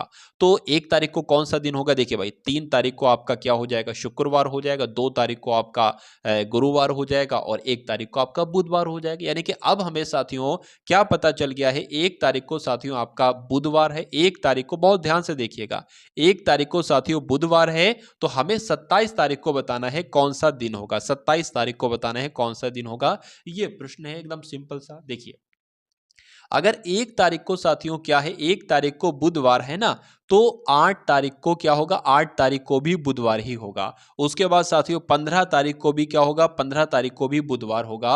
और 22 तारीख को भी क्या होगा साथियों? बुधवार होगा। और 29 तारीख को भी साथियों क्या होगा? बुधवार ही होगा। तो अगर बात करें यहां पर 27 तारीख को पूछा गया, तो जब साथियों 29 तारीख को बुधवार हुआ है, 28 तारीख को मंगलवार हुआ है, तो साथियों अगर बात करें 27 तारीख को सोमवार हो जाएगा। सोमवार हो जाएगा ना। तो यही तो आपसे पूछा गया था कि 27 तारीख को कौन सा दिन होगा? सोमवार होगा। तो कुल मिला के जिनका आंसर यहां पर ए है बिल्कुल करेक्ट है। अब अगर बात करें ना, मैं आपको फिर से बता देता हूं कि अगर कोई भी दिन अगर 1 तारीख को है तो वही दिन 8 तारीख को आएगा, यानी कि इसमें 7 प्लस करना होते हैं बस। अगर कोई दिन 8 तारीख को है तो वही दिन साथियों 15 तारीख को आएगा, इसमें भी 7 प्लस करना, पूरा खेल 7 का होता है। उसके बाद देखेंगे नेक्स्ट नंबर का क्वेश्चन आपकी स्क्रीन पर है, देखिए और बताइए साथियों क्या राइट आंसर होगा। यदि किसी सांकेतिक भाषा में IDIOT को KFKQV लिखा जाता है तो GENIUS को उसी सांकेतिक भाषा में साथियों क्या लिखा जाएगा, ये आपसे पूछा जा रहा है, बताइए। चलिए, तो यहां पर अगर बात करें साथियों लेटर पोजीशन सबसे पहले हम लोग लिख लेते हैं किसकी, इसकी लेटर पोजीशन यहां पर हम लोग लिख लेते हैं। यानी कि आई की अगर बात करें साथियों, ID की अगर बात करें तो I 9 नंबर पर होता है, D 4 नंबर पर होता है, फिर I 9 नंबर पर होता है और O आपका 15 पर होता है, T आपका 20 पर होता है। उसके बाद साथियों इसकी लेटर पोजीशन देख लेते हैं, ठीक है। तो K आपका कौन से नंबर पर होता है, 11 पर होता है, F आपका 6 पर होता है, K 11 पर होता है, Q 17 पर होता है और V आपका 22 पर होता है। अब यहां पर एक चीज देखें कि यहां पर साथियों 2 बड़ा है, यहां पर भी 4 से 6 हुआ है, 2 की बढ़ोतरी हुई है, 9 से 11 हुआ है, 2 की बढ़ोतरी हुई है, यहां पर भी 2 की बढ़ोतरी हुई है। तो जाहिर सी बात है साथियों यहां पर भी 2 की ही बढ़ोतरी होगी। तो अगर बात करें साथियों इसकी लेटर पोजीशन एक बार देख लेते हैं, G 7 पर, E 5 पर, N 14 पर, I 9 पर, U आपका 21 पर और S 19 पर। 2 बढ़ा दो साथियों, 9 हो जाएगा, ठीक। या डायरेक्ट अगर ये ना लिखो तो ऐसे भी बढ़ा सकते हो, G के 2 नंबर G 7 पर होता है, ऐसे ही कर लेते हैं। चलिए, ऐसे थोड़ा टाइम बच जाएगा। G होता है साथियों किस नंबर पर, G होता है आपका 7 पर, तो 9 पर क्या होगा, 9 पर I होगा। E होता है 5 पर, तो 7 पर क्या होगा, G होगा। N होता है 14 पर, 16 पर क्या होगा, P होगा। I होता है 9 पर और 11 पर साथियों क्या होगा, K होगा। U 21 पर होता है, 23 पर W होगा। S 19 पर होता है, 21 पर आपका U होगा। तो ऐसा साथियों कौन से ऑप्शन में नजर आ रहा है, IGPK WU, तो साथियों ऑप्शन नंबर डी में नजर आ रहा है और यही आपका बिल्कुल करेक्ट आंसर हो जाता। भाई बहुत बढ़िया, वेरी गुड क्लास। अंग्रेजी वर्णमाला में आपके बाएं से 70वें अक्षर के बाएं वहां अक्षर कौन सा साथियों, बहुत आसान सा प्रश्न है, कुछ नहीं आपको करना है। पहले मैं आपको 2 चीजें बता देता हूं। अगर आपसे साथियों कहेगा दायां, दायां का मतलब क्या हो तो मैं आपको बार बार बता चुका हूं साथियों, दायां का मतलब होता है सीधा, यानी कि सीधा हाथ। और बाएं की अगर बात करेगा साथियों, बायां का मतलब क्या होता है, बायां का मतलब होता है उल्टा हाथ, ठीक है ना। चलिए, तो अगर बात करें अंग्रेजी वर्णमाला का यहां पर साथियों जिक्र किया गया है, तो अंग्रेजी वर्णमाला क्या होती है साथियों, A है, B है, C है, D है, ये साथियों सब क्या कहलाई जाती है, ये पूरी के पूरी साथियों इसको अंग्रेजी वर्णमाला कहा जाता है, A to Z। इसमें कहा गया है कि आपके बाएं से, तो हमारा बाएं की अगर बात करेंगे तो हमारा बाएं से कहेंगे तो हम इधर से बढ़ेंगे, यानी कि ABCD, ये हम अपने बाएं से चल रहे हैं। तो आपके बाएं से 70वें अक्षर के, तो 70वां अक्षर मान लीजिए कहीं यहां पर अगर आया और 70वें अक्षर पर होता कौन सा लेटर है, Q होता है। तो कहा जा रहा है कि आपके बाएं से 70वें अक्षर के यानी कि Q के बाएं, अब Q का बायां क्या होगा, अब Q का बायां भाई साहब ये इधर होगा। अगर कहा जाएगा Q के दाएं ओर चलना है तो हम इधर चलाएंगे, अगर Q के बाएं ओर चलना है तो हम इधर चलाएंगे। ये 2 बातें आपको साथियों यहां पर ध्यान रखना है। तो हमें कहा जा रहा है कि Q के हमें कितना चलाना है, बाएं चलाना है। और कितने अक्षर चलाने साथियों, यहां पर कुछ मिसिंग है, मैं आपको बता देता हूं कि अगर बात करें क्योंकि 7वां अक्षर, क्या यहां पर 7 साथियों है, ठीक है ना, 7 है, आप लोग देख लेंगे। चलिए, तो 7वां अक्षर क्या होगा, तो अगर बात करें साथियों या तो 7 माइनस कर दो या तो ये भी कर सकते हो, 17 में से 7 जाएगा तो 10 आएगा और 10 पर साथियों होता है J, ठीक है। तो अगर बात करें 7वां अक्षर कौन सा होगा तो J होगा, इसलिए आंसर आपका D के साथ जाएगा। और सिंपल सा है, अगर नहीं कर पाते हो तो फिर लिख लो इसको, ठीक है, कि 16 पर क्या आता है, P आता है, फिर उससे पहले O आता है, फिर N आता है, तब भी आपका J ही आएगा। तो कुल मिला के साथियों जो मैटर आपको बताया है, जो तरीका आपको बताया है, वो आप लोग ध्यान रखेंगे, सवाल आपका बहुत आसानी से हो जाएगा। उसके बाद देखिए नीचे एक पासे के 4 प्रारूप को दर्शाया गया है। क्या, नीचे एक पासे के साथियों 4 प्रारूपों को दर्शाया गया है। यहाँ पर प्रारूप तो साथियों दिख ही नहीं रहे, कोई दिक्कत नहीं, तो स्किप कर देना होगा साथियों इस प्रश्न को। चलिए, उसके बाद देखते हैं साथियों, क्या पता वो नीचे क्वेश्चन आए। चलिए, अब साथियों यहाँ पर एक डायरेक्शन का क्वेश्चन है आपके सामने, आपके स्क्रीन पर आ चुका है। आप लोग देखेंगे साथियों और बताएंगे कि इस क्वेश्चन का राइट आंसर आपका क्या हो सकता है। कृष्णा 10 किलोमीटर पूर्व की ओर चलता है, 10 किलोमीटर पूर्व की ओर चलता है, तो सबसे पहले साथियों हमने 10 किलोमीटर क्या चला दिया, पूर्व की ओर इसको हमने चला दिया, ठीक है भाई साहब। 10 किलो मान लीजिए ये हमने पूर्व की ओर चला दिया। उसके बाद वे अपने दाईं ओर मुड़ता है, तो इसका दाईं ओर मुड़ता है और 15 किलोमीटर चलता है, तो दाईं मुड़ाया और 15 किलोमीटर चला दिया। उसके बाद वे अपने दाईं फिर मुड़ता है और 15 किलोमीटर चलता है, कितना, सॉरी 10 किलोमीटर चलता है, तो दाईं मुड़ा दिया और 10 किलोमीटर चल दिया, ये भी आपका 10 किलोमीटर चल दिया। इसके बाद वहां अपने बाईं ओर मुड़ जाता है और 20 किलोमीटर चलता है, तो बाईं ओर इधर ही तो होगा, ये चलाया हमने 10 और 10 यानी कि ये आपका 20 किलोमीटर चला दिया। बताइए वह अपने प्रारंभिक स्थान से कितनी दूरी पर है, दूरी निकालना है एक तो, और किस दिशा में है, दिशा हमें बताना है। यानी कि अभी जो किस दिशा में जा रहा है साथियों, अभी तो ये दक्षिण दिशा में ही जा रहा है। तो अगर बात करें एक तो दक्षिण, आप लोग ध्यान रखेंगे। अब पूछा जाए कि ये आरंभिक स्थान यहां से लेकर यहां तक की दूरी कितनी, देखिए इतनी दूरी तो हमें पता है 20 किलोमीटर है, और ये जब 15 किलोमीटर है साथियों, तो ये भी तो 15 ही किलोमीटर होगा। तो 15 और 20 साथियों कितना हो जाएगा, 35 किलोमीटर हो जाएगा। तो 35 किलोमीटर तो दूर है और दक्षिण की तरफ साथियों जा रहा है, तो 35 और दक्षिण क्या ऑप्शन में कहीं पर है, तो बिल्कुल है साथियों, ऑप्शन नंबर बी में है, और यही आपका राइट आंसर हो जाता है। चलिए अब उसके बाद देखिए साथियों, नेक्स्ट नंबर का क्वेश्चन आपकी स्क्रीन पर है, आपसे पूछा जा रहा है कि स्नातक शहरी, देखिए यहां पर अगर बात करें ना, पहले प्रश्न देख लेते हैं। स्नातक हैं, उसके अलावा शहरी हैं, ठीक है, महिलाएं हैं, इनको कौन सा क्षेत्र निरूपित करता है। अगर जब हम बात करते हैं स्नातक की बात अगर बात करते हैं, तो स्नातक में कौन कौन आएगा साथियों, कौन कौन से नंबर स्नातक किए हुए हैं, 5 है, 7 है, 8 है, और साथियों मतलब 5 है, 7 है, 8, ये स्नातक किए हुए नंबर हैं। अगर प्रश्न में कहा जाता है कि मुझे बताइए स्नातक किए हुए कौन कौन से नंबर हैं, तो मैं कहता 5 है, 6 है और 8 है, सॉरी 5 है, 7 है और 8 है। अगर मुझसे ये पूछता कि मुझे भैया ऐसे नंबर बताओ जो स्नातक भी हैं, ये वाले स्नातक भी हैं और शहरी भी हैं, तो मैं के साथियों कौन से ऐसे नंबर ढूंढता कि जो शहरी भी हैं और स्नातक भी हैं। तो देखिए ये नंबर तो सिर्फ शहरी है, अरे भाई स्नातक का कॉलम तो ये है ना, ये तो सिर्फ शहरी है, ये भी सिर्फ शहरी है। इसमें से 5 एक ऐसा नंबर है जो शहरी भी है और स्नातक भी है, और 7 ऐसा नंबर है जो शहरी और स्नातक भी है। लेकिन अगर मैं साथियों ये पूछता कि मुझे एक ऐसा नंबर बताओ कि जो उद्योगपति भी है और महिलाएं भी हैं, तो आप ये देखिए जरा, ये तो उद्योगपति में क्या क्या नंबर है, 1 है और 2 है। 1 की अगर बात करें तो ये तो सिर्फ उद्योगपति, ये महिलाएं नहीं है। लेकिन जब यहां पर हम आते हैं तो ये साथियों आप देख पा रहे होंगे, ये महिलाएं भी हैं और उद्योगपति भी हैं। तो ऐसा ही तो साथियों इसमें पूछा जा रहा है, ठीक है। देखिए अब स्नातक की अगर बात करें तो स्नातक में तो ये आ जाएगा, स्नातक में 5, 7, 8 वाले आ जाएंगे। अब उसके बाद क्या कहा जा रहा है, शहरी वाले हैं, शहरी वाले कौन से हैं, तो शहरी वाले साथियों ये हैं, 5 है और 7 है, ठीक है। उसके बाद कहा जा रहा है महिलाओं वाला ये कॉलम है, ये ट्रायंगल जो है ना साथियों, ये महिलाओं वाला ही है।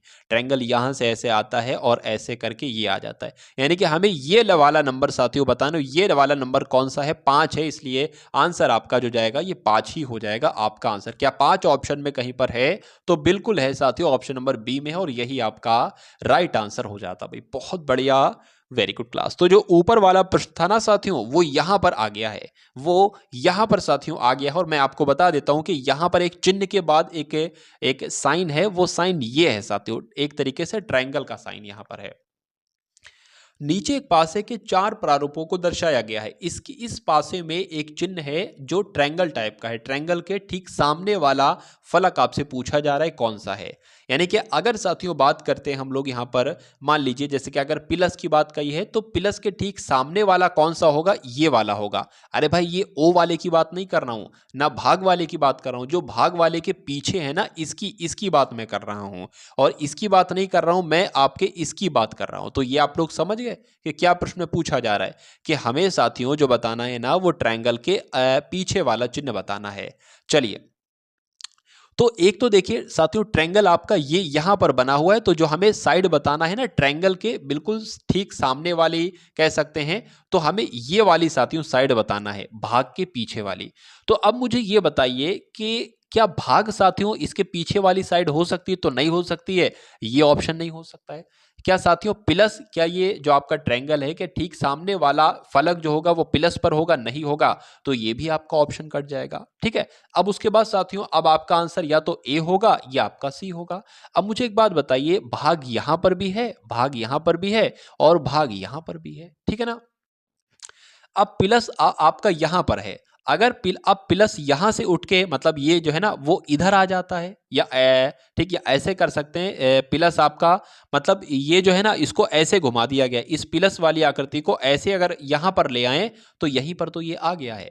जैसे ही साथियों आपने प्लस वाली आकृति को ऐसे घुमाया, इधर आप प्लस वाली आकृति को ले आए जैसे कि इसमें आ गया है, तो मुझे ये बताइए कि ये जो ट्रायंगल है ना साथियों, ये ट्रायंगल इस साइड में चला जाएगा, चला जाएगा ना, चला जाएगा, बिल्कुल चला जाएगा। और प्लस आपका यहां पर आ जाएगा, मतलब प्लस आपका यहां पर आ जाएगा और ट्रायंगल जो है ना वो इस वाली साइड में है ट्रायंगल। तो अब ये बताइए जब इस वाली साइड में ट्रायंगल है तो उसके सामने वाला कौन सा होगा साथियों? यही तो होगा जीरो वाला, ओ वाला। ठीक है, तो आंसर जो मिला के साथ जाएगा साथियों, ट्रायंगल के ठीक सामने वाला फलक कौन सा है? तो ओ वाला है, आप लोग ध्यान रखेंगे। इसलिए आंसर आपका जाएगा ऑप्शन नंबर सी के साथ। अब उसके बाद देखिए साथियों, अगले नंबर का आपके स्क्रीन पर प्रश्न है। तो अब साथियों यहाँ पर मैथ के सवालों को हम लोग देखेंगे। सबसे पहले साथियों हम लोगों ने पूरे प्रश्न 37 किए, हिंदी के प्रश्न किए, उसके बाद 38 प्रश्न किए सामान्य ज्ञान के, टोटल 75 प्रश्न। उसके बाद 10 प्रश्न हम लोग साथियों करेंगे मैथ के और 10 प्रश्न रीजनिंग के कर चुके हैं। ठीक है, अगर बहुत ज्यादा साथियों मैथ के रीजनिंग के सवाल करेंगे तो वीडियो बहुत लंबी हो जाएगी और मैं नहीं चाहता साथियों आपका ज्यादा समय दिया जाए। मैं चाहता हूं कम से कम समय में आपके पास बेस्ट से बेस्ट कंटेंट साथियों पहुंचे। चलिए, तो कुल मिला के साथियों 10 टॉप लेवल के ये क्वेश्चन आप लोग देखेंगे। पहला मैथ का प्रश्न आपकी स्क्रीन पर है कि एक व्यक्ति अपनी कुल आय का 1/4 भाग बचत करता है, यानी कि 1/4 भाग बचा लेता है तथा 4800 रुपए खर्च कर देता है, तो उसकी आय क्या होगी? ये आपसे साथियों पूछी जा रही है। अब मुझे ये बताइए साथियों, मान लीजिए अगर उसकी आय 4 है और वो 3 क्या करता है? बचत करता है, जो यहां पर लिखा हुआ है 3 बचत करता है। तो अब अगर इसको माइनस करेंगे यानी कि डिफरेंस इसका निकालेंगे तो साथियों क्या निकलेगी? तो हमारे पास साथियों क्या निकलेगी? देखिए, 4 उसकी आय है, 3 वो बचत कर लेता है, तो उसका खर्च ही तो निकलेगा, यानी कि जो 1 रुपया बचा हमारा वो खर्च ही तो आएगा। तो अगर बात करें साथियों आय में से और बचत में से डिफरेंस जो होता है वो खर्च ही होता है, ये पहली बात आपको ध्यान रखना है। अब यहां पर कहा गया है कि 1/4 भाग बचाता है, तो मैं कह सकता हूं उसकी पूरी आय 1 है। अगर हम इसकी पूरी आय 1 में से उसका जो बचत है ना 1/4 को घटा देंगे तो क्या निकल कर आ जाएगा? खर्च निकल कर आ जाएगा। इतना आपको समझना है सिर्फ। तो अगर बात करें साथियों इसके नीचे 1 जोड़ सकते हैं। अब 4 की गुणा 1 से हो जाएगी, इस 1 की गुणा इस 1 से हो जाएगी, नीचे 4 की गुणा 1 से हो जाएगी, आपके सामने ये आ जाएगा, 4 में से 1 जाएगा, 3/4 आ जाएगा। अब ये साथियों क्या है? ये साथियों खर्च है, मैंने आपको बताया था शुरू में ही। तो ये 3 बटे खर्च है, लेकिन प्रश्न में तो दे रखा है कि 4800 खर्च है, यानी कि ये 3/4 बराबर किसके बराबर हो जाएगा? 4800 के बराबर हो जाएगा। अब इसको सॉल्व कर लो साथियों, क्या निकल कर आ जाएगी? पूरी आय आपकी निकल कर आ जाएगी। तो 4 की गुणा साथियों 4800 से हो जाएगी। ठीक है भाई साहब, 4800 की गुणा 4 से हो जाएगी और ये जो 3 है ये इसके भाग में आ जाएगा, तो 3 यहां पर आ गया। अब इसको कैलकुलेट कर लो, 3 एकम 3 हो जाएगा, 3 एकम 3 हो जाएगा, 3 छंगा आपका 18 हो जाएगा, 16 हो जाएगा, 1600 हो जाएगा, 16 चौक आपके साथियों 6400 होते हैं। तो 6400 ये क्या निकल कर आई? ये साथियों आय निकल कर आई, इसलिए आंसर आपका जाएगा बी के साथ में। बहुत बढ़िया, वेरी गुड क्लास। अब उसके बाद देखिए साथियों नेक्स्ट नंबर का क्वेश्चन आपकी स्क्रीन पर है, देखिए और बताइए राइट आंसर क्या होगा। चलिए, लिखा हुआ है कि 5 व्यक्तियों की औसत आयु कितनी है? 50 वर्ष है। यदि उनकी आयु 3:4:5:6:7 के अनुपात में है, ठीक है, 7 में हो, तो सबसे छोटे व्यक्ति की साथियों आयु क्या होगी? ये आपसे पूछी जा रही है। ये एक कुछ नहीं है, बिल्कुल अननेसेसरी एक है। तो सबसे छोटे व्यक्ति की आयु यानी कि इसकी आयु पूछी जा रही है आपसे।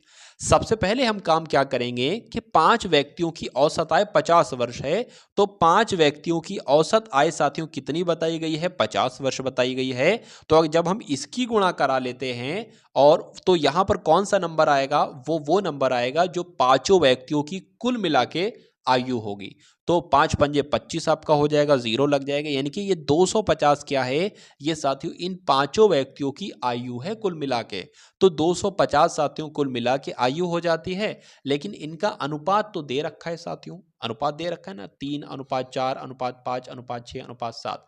तो कर सकते हैं साथियों, यानी कि इन सबको जोड़ोगे ना तो ये 250 ही एक तरीके से है। तो कहा जा सकता है 3 1 4 1 7 1 7 x 5 1 12 x 12 x आपका 18 x 18 साथियों आपका कितना हो जाएगा? 25 हो जाएगा। यानी कि 25 x की जो वैल्यू है ना साथियों वो 250 ही तो है। ठीक है, तो x की वैल्यू साथियों निकल कर आ जाएगी 10, निकल कर आ जाएगी 25 से कम 25, 0 लग जाएगा। अब सबसे छोटे की वैल्यू पूछी जा रही है, यानी कि 3x की वैल्यू पूछी जा रही है। तो जब x बराबर 10 है तो 3x बराबर साथियों 30 हो जाएगा। इसलिए आंसर आपका जो जाएगा वो ऑप्शन नंबर बी के साथ जाएगा, और जिनका आंसर यहाँ पर बी है तो बिल्कुल करेक्ट है। अब उसके बाद देखिए कि दो संख्याओं का अनुपात 3:4 के अनुपात में है। यदि बड़ी संख्या का वर्ग दूसरी संख्या के वर्ग के 8 गुने से 224 कम हो तो संख्याएं आपसे पूछी जा रही क्या हो सकती हैं। बहुत साथियों शांत माइंड से आप लोग इस सवाल को समझेंगे। क्या लिखा हुआ है, दो संख्याएं हैं, एक अगर 3 है तो दूसरी 4 है। अगर बड़ी संख्या का वर्ग करते हैं, यानी कि बड़ी संख्या तो ये है, तो बड़ी संख्या साथियों यही तो है ना।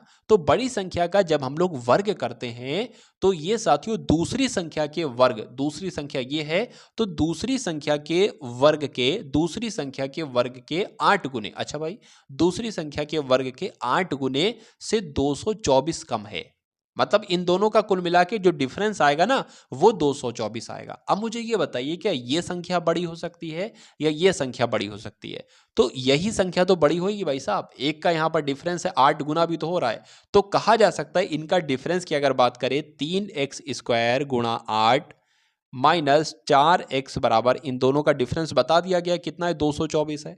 224 है, फिर से मैं आपको समझा देता हूं। देखिए दो संख्याएं हैं 3x और 4x, यदि बड़ी संख्या का वर्ग, बड़ी संख्या का 4x का, अरे भाई बड़ी संख्या 4x ही तो है, तो इसका वर्ग जब किया उसके बाद लिखा हुआ दूसरी संख्या के वर्ग, दूसरी संख्या का भी वर्ग कर लिया, दूसरी संख्या के वर्ग के 8 गुने, 8 गुने से 224 कम है, यानी कि इन दोनों का डिफरेंस 224 है। ठीक है ना। तो 3 का स्क्वायर कितना होता है साथियों, आप लोग जानते हैं 3 का स्क्वायर होता है साथियों 9।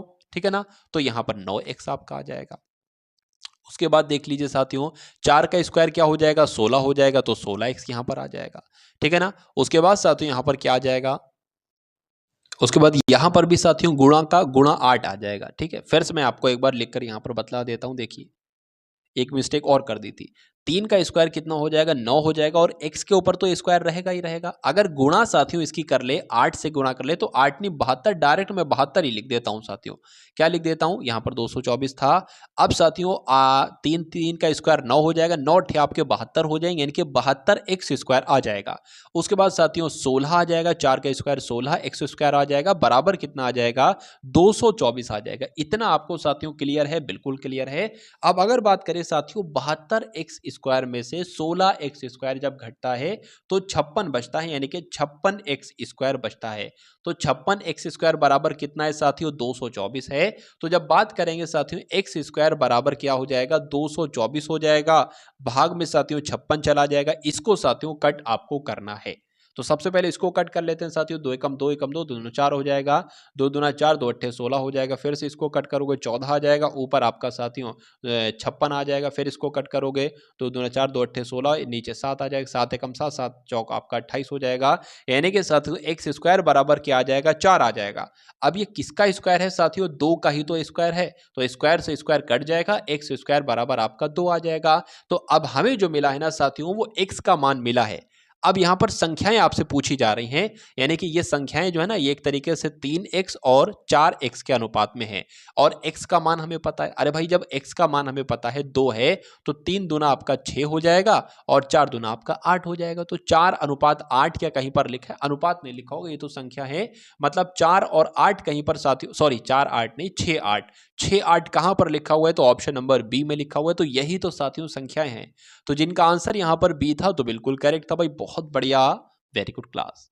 चलिए उसके बाद देखिए साथियों अगले नंबर का क्वेश्चन आपकी स्क्रीन पर है कि 5 संख्याओं का औसत 27 है, उनमें से किन्हीं 4 संख्याओं का औसत 25 है, तो पांचवी संख्या कितनी होगी ये आपसे पूछा जा रहा है। तो 5 संख्याओं का औसत 27 है, तो देख लेते हैं यहां पर 5 संख्याओं का औसत कितना कहा गया है, यहां पर साथियों 27 कहा गया है।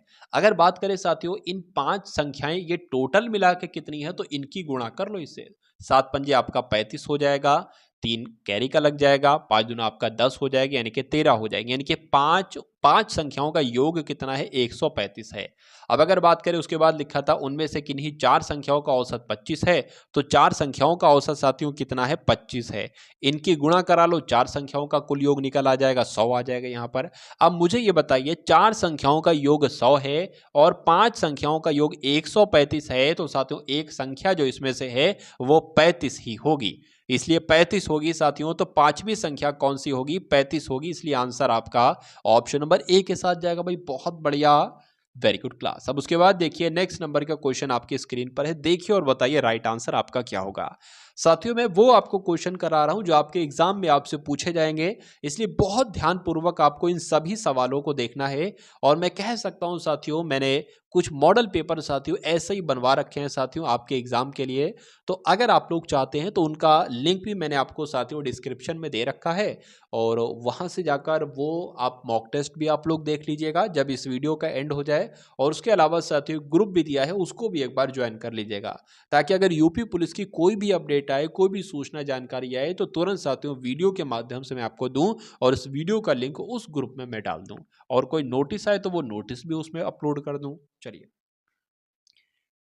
तो यहां पर अगर बात करें किसी राज्य में बिजली की खपत में 15% की वृद्धि हुई, जबकि बिजली के मूल्य में 12% की कमी आई, इससे राज्य के राजस्व पर कितना प्रभाव पड़ेगा। इस प्रकार का सवाल लैंग्वेज बदल बदल कर हजारों बार साथियों एग्जाम में पूछा जा चुका है। ठीक है ना। कैसे पूछा जाता है कि सबसे पहले तो कुछ ना कुछ नंबर लिखा होगा और कहा जाएगा कि इतने प्रतिशत की वृद्धि हुई है या इतने प्रतिशत की कमी हुई है। उसके बाद लिखा जाएगा, फिर से मतलब 2 बार आएगा, या तो वृद्धि वृद्धि आए या तो कमी कमी आए 2 बार, या तो एक बार वृद्धि कर दे या एक बार कमी कर दे, या एक बार कमी कर दे दूसरी बार वृद्धि कर दे। कुछ नहीं करना है आपको। एक फॉर्मूला होता है, पहला वृद्धि जो है ना ये कर लेंगे, दूसरा आपका ये हो जाएगा प्लस हो जाएगा, ये हो जाएगा ये, और अपॉन में 100 हो जाएगा। यानी कि ये x जो है ना वो हम ये मानेंगे और जो y हो ना वो हम ये मानेंगे। सिंपल सा फंडा है। तो अगर बात करें 15% वृद्धि हुई है तो 15% के लिए प्लस आएगा। ठीक है। अब 12% की कमी हुई है तो उसके लिए माइनस आ जाएगा। ठीक है ना। चलिए, अब यहां पर गुणा हो जाएगी 12, सॉरी अब माइनस का 12 था ना, कमी हुई थी, तो ये आपका ऐसे हो जाएगा। ठीक है। यहां पर आपका 3 बचेगा। ठीक है। इसको साथियों कट करेंगे तो 3 आ जाएगा, नीचे आपका 20 आ जाएगा। अगर उसके बाद साथियों क्या हो जाएगा, यहाँ पर 12 3 आपका क्या हो जाएगा, इसको अच्छा कट कर लेते हैं एक बार। ठीक है। 6 हो जाएगा, ये आपका 10 हो जाएगा, और ये आपका 5 हो जाएगा, ये आपका 3 हो जाएगा। यानी कि 3 3 9 हो जाएगा, और माइनस का आएगा 3 3 9, और अपॉन में क्या आ जाएगा 5 आ जाएगा। 5 3 15 आपका हो जाएगा, और 9 ऐसा ही आ जाएगा। उसके बाद 5 आ जाएगा। 15 में से साथियों जब 9 जाता है तो कितना बचता है, 6 बचता है, बटे 5 हो जाएगा। तो क्या ऐसा ऑप्शन में है, तो ऐसा तो नहीं है, पॉइंट में आंसर आ रहा है, पॉइंट में निकाल देंगे हम भी। 5 एकम 5, 5 एकम 5 हो जाएगी। इसमें से 1 बचेगा तो इसमें पॉइंट लग जाएगा, इस एक में 0 बच जाएगा। 5 दूना आपका 10 हो जाएगा, यानी कि 1.2 की वृद्धि हुई है। अगर यहाँ पर माइनस का आता ना साथियों तो क्या होता, कमी होती, लेकिन 1.2 की वृद्धि हुई है, इसलिए आंसर आपका डी के साथ जाएगा। यानी कि 1.2 प्लस का आया है, यहाँ पर मैंने माइनस करके आपको बताया था, खैर प्लस का ही आया था। उसके बाद देखिए साथियों अगले नंबर का प्रश्न है कि 10 पुस्तक का विक्रय मूल्य जो है वो 9 पुस्तक के क्रय मूल्य के बराबर है, तो हानि प्रतिशत बताइए कितनी हुई। बहुत आसान सा सवाल है, बहुत आसान तरीके से मैं आपको इसको करवाऊंगा। पहला बात आपको ध्यान रखना है कि विक्रय मूल्य क्या होता है, जिस मूल्य पर कोई वस्तु बेची जाती है, और क्रय मूल्य क्या होता है, जिस वस्तु पर कोई वस्तु खरीदी जाती है। तो यहां पर साथियों विक्रय मूल्य को हम लोग क्या कह सकते हैं, सेलिंग प्राइस कह सकते हैं, यानी कि सीपी एसपी कह सकते हैं। और क्रय मूल्य को साथियों क्या कह सकते हैं, कॉस्ट प्राइस कह सकते हैं, यानी कि सीपी कह सकते हैं। ठीक है ना। ये आपका हो जाएगा साथियों विक्रय मूल्य, ये विक्रय मूल्य हो जाएगा, और ये क्या हो जाएगा, ये आपका साथियों क्रय मूल्य हो जाएगा। इतनी बात आपको समझ में आ जाना चाहिए। यहां पर लिखा हुआ है कि 10 पुस्तक का विक्रय मूल्य जो है ना, यानी कि 10 पुस्तक का किसकी बात चल रही है साथियों, सेलिंग प्राइस की बात चल रही है। कहा जा रहा है कि 10 पुस्तक का विक्रय मूल्य जो है ना वो 9 पुस्तक के क्रय मूल्य के बराबर है, यानी कि 9 पुस्तक का साथियों ये क्रय मूल्य हो गया, यानी कि कॉस्ट प्राइस। तो ये बराबर हो गया ना। अब एक क्या करेंगे, एक तरीका साथियों, ये आपका सेलिंग प्राइस हो जाएगा, बटे में ये खिसक कर साथियों नीचे आ जाएगा, कॉस्ट प्राइस हो जाएगा। बराबर जैसा 9 रखा है वैसे ही 9 रख दो, ये 100 खिसक कर यहाँ पर नीचे आ जाएगा। यानी कि अगर सेलिंग प्राइस क्या होता है, यानी कि अगर कोई वस्तु साथियों 10 रुपए में खरीदी जा रही है और 9 रुपए में बेची जा रही, तो 1 रुपए का घाटा हो रहा है। अगर कहा जाता है कि हानि कितनी हुई, तो 1 रुपए की हानि हुई। लेकिन कहा जा रहा है कि हानि प्रतिशत कितनी हुई, तो इस 1 रुपए को हानि प्रतिशत में बदलना है। तो 1 गुणा 100 हो जाएगा, अपॉन में साथियों हमेशा क्रय मूल्य आता है, और क्रय मूल्य कितना है, यानी कि कॉस्ट प्राइस कितना है, 10 है। तो इस जीरो से ये जीरो कैंसिल हो जाएगा, 10 बचेगा। तो कहा जा सकता है साथियों कि 10% की हानि हुई। आंसर आपका जाएगा ऑप्शन नंबर ए के साथ। अब उसके बाद देखिए नेक्स्ट नंबर का क्वेश्चन आपकी स्क्रीन पर है, देखिए और बताइए राइट आंसर क्या है। कि किस न्यूनतम संख्या को 2000 में जोड़ देने पर प्राप्त संख्या 19 से पूरी तरीके से विभाजित हो जाती है। यानी कि 2000 में क्या हम जब 7 जोड़ देते हैं तो 19 से पूरी विभाजित हो जाएगी, या 2000 में क्या 11 जोड़ देते हैं तो वो 19 से पूरी तरीके से विभाजित हो जाएगी, ये आपसे पूछा जा रहा है। तो इसको मालूम करने से पहले कि क्या संख्या जोड़े के 19 से पूरी विभाजित हो जाए, हम सबसे पहले साथियों 2000 को 19 से विभाजित करके ही देख लेते हैं। ठीक है, चलिए 19 से कम 19 हो जाएगा आपका, ये 5 बचे, क्या बचेगा साथियों, 19 से कम 19 1 बचेगा, ये 100 हो जाएगा। 19 पंजे होते हैं साथियों 95, ठीक है ना, 19 पंजे कितने होते हैं, 95 होते हैं, ये 100 हैं, तो 5 बच रहा है। अब मुझे ये बताइए, अब 19 से कट करना है, यानी कि 5 बच रहा है, 19 से कट करना है इसको, क्या हम इसमें 7 मिलाएं तो ये 19 से पूरा पूरा कट हो जाएगी, तो 12 होगा, नहीं कट हो पाएगा ना। तो क्या साथियों हम 11 मिलाएं, अगर 11 मिलाएंगे तो ये साथियों 16 हो जाएगा, तो 16 भी साथियों 19 से कट नहीं होगा। क्या हम साथियों 14 मिलाएं, 14 मिलाकर एक बार देखते हैं क्या ये 19 हो जाता है, बिल्कुल सही भाई 19 हो जाता है, और ये 19 हो जाता है। यानी कि कहा जा सकता है साथियों 2000 में अगर 14 मिला दिया जाए तो 19 से पूरी तरीके से विभाजित हो जाएगा, यानी कि 2014 19 से पूरा पूरा विभाजित होता है। तो आंसर कुल मिला के आपका जो जाएगा वो ऑप्शन नंबर सी के साथ जाएगा। उसके बाद देखिए नेक्स्ट नंबर का प्रश्न आपकी स्क्रीन पर है, बताइए। चलिए, एक पेड़ पर कुछ गिलहरी बैठी हैं और कुछ तोते बैठे हैं।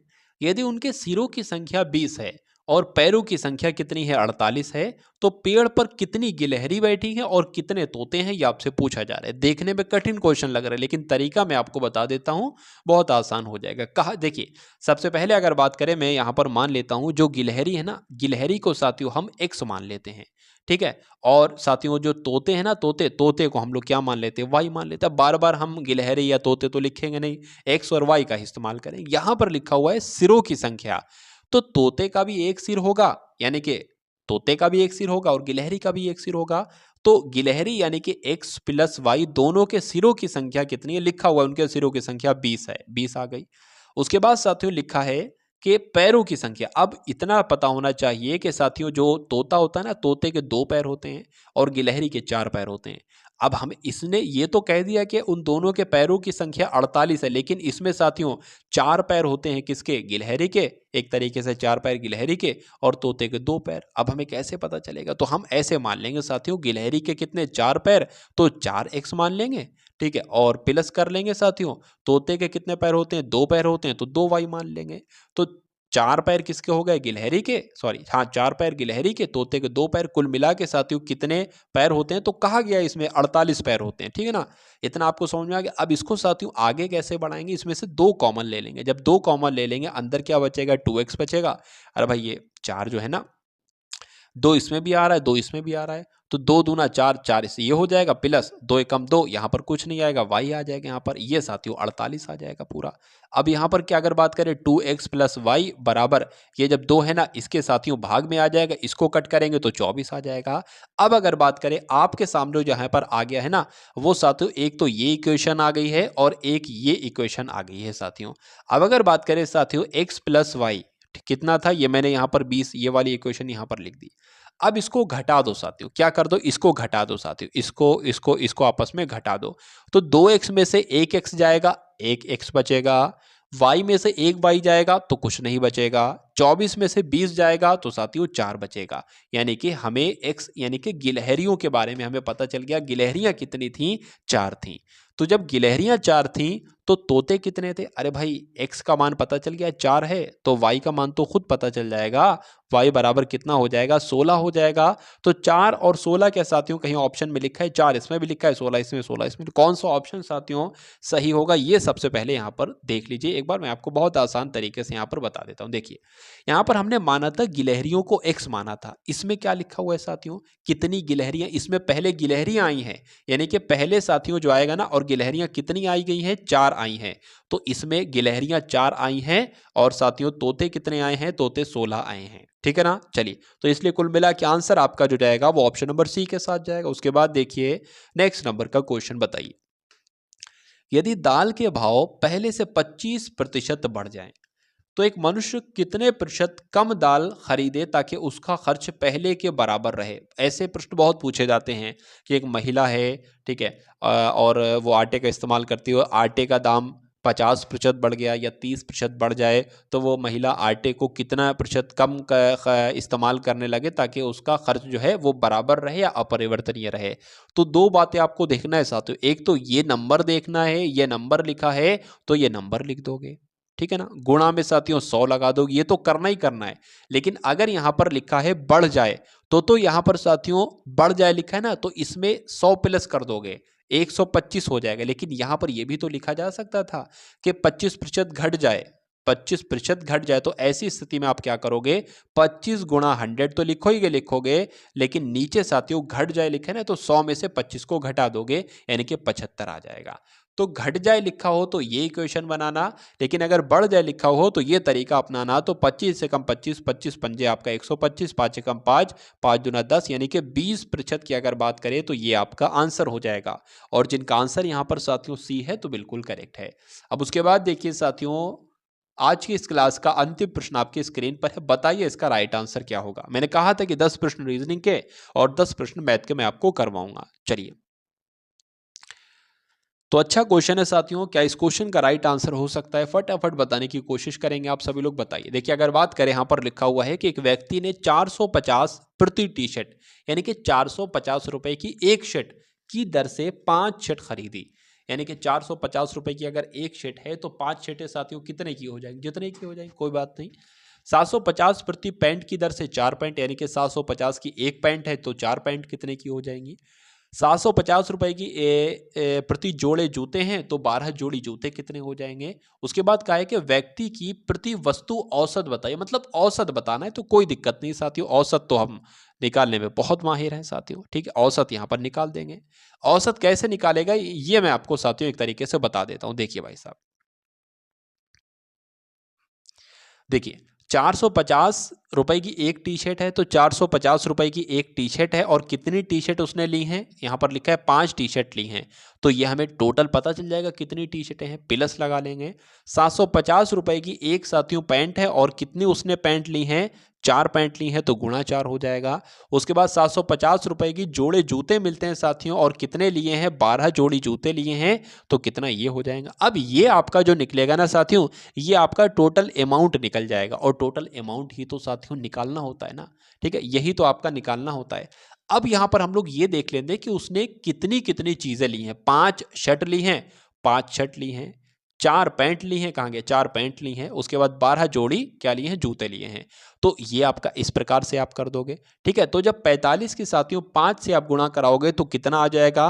45 की 5 से गुणा कराओगे साथियों तो ये आपका 2250 आ जाएगा, ठीक है। प्लस 75 की जब 4 से साथियों गुणा कराओगे तो क्या आ जाएगा साथियों? 300 आ जाएगा, जीरो लगाए तो जीरो लग जाएगा। 75 की जब साथियों 12 से गुणा कराओगे तो 900 आपका आ जाएगा, जीरो लगा देंगे। और आपका 5 4 16 मतलब 12 4 16 हो जाएगा, और ये आपका 21 हो जाएगा। इसको जब साथियों जोड़ोगे तो क्या आ जाएगा? 0 0 0 0 आपका क्या आ जाएगा? मैं यहाँ पर आपको एक बार दिखा देता हूँ, एक सेकेंड। देखिए भाई साहब, यहाँ पर अगर इसको जोड़ते हैं ना साथियों तो यहाँ पर 0 आ जाएगा, उसके बाद साथियों 5 आपका आ जाएगा, ठीक है, फिर यहाँ पर आपका 2 आ जाएगा, उसके बाद साथियों ठीक है 4 और 1 यहाँ पर आ जाएगा, नीचे आपका 21 आ जाएगा। इसको जब साथियों कट करेंगे तो यहाँ पर देखते हैं क्या कट करके साथियों निकलता है। तो अगर बात करें साथियों, यहाँ पर हम लोग बात करें 21 की, अगर बात करें तो ये कैसे क्या निकलेगा, यहाँ पर ये सबसे बड़ा सवाल है। तो 7 से कट करेंगे, एक बार देखें तो बिल्कुल एक बार देखते हैं क्या ऊपर वाला कट सकता है साथियों 7 से? ऊपर वाला 7 से नहीं कट सकता है। तो 142, 50 और 21 को हम भाग ही करा लेते हैं आसान तरीके से। क्या था साथियों, 21 की भाग हम करा लेते हैं साथियों। एक सेकेंड, चलिए। या कुल मिला के साथियों जब आप अगर बात करें इसको, एक बार आप भाग कराकर देख लेना 142 50 को, 142 50 को साथियों भाग कराकर देख लेना 21 से। जो भी आंसर आए वो आपका आंसर आ जाएगा। मेरे हिसाब से साथियों लगभग लगभग आपका आंसर 600 के आसपास जाना चाहिए, जो कि साथियों ये आपका जाएगा 678। ठीक है ना। तो चाहते साथियों अगर बात करें साथियों यहाँ पर सबसे पहले आपने कौन से प्रश्न देखे, हिंदी के, उसके बाद सामान्य ज्ञान के, और उसके बाद साथियों आपने मैथ के प्रश्न देखे, और उसके बाद साथियों आपने यहाँ पर रीजनिंग और मैथ के दोनों मिला के क्वेश्चन देखे 10-10। तो ये साथियों मॉक टेस्ट आपको कैसा लगा, अगर पसंद आया हो तो एक बार साथियों कमेंट सेक्शन में आप लोग बताएंगे कि मॉक टेस्ट आपको कैसा लगा। चैनल पर नए हैं तो चैनल को सब्सक्राइब करके बेल आइकन पर क्लिक कीजिएगा, और कम से कम साथियों 2 मित्रों को अपने इस वीडियो को जरूर शेयर कीजिएगा। उसके अलावा साथियों ग्रुप का लिंक डिस्क्रिप्शन में है, ज्वाइन कीजिएगा, और एक प्लेलिस्ट का लिंक आपको डिस्क्रिप्शन में दिया जाएगा, उसको भी वॉच कीजिएगा। तो मिलते हैं हम सभी लोग आने वाली वीडियो में। जय हिंद साथियों।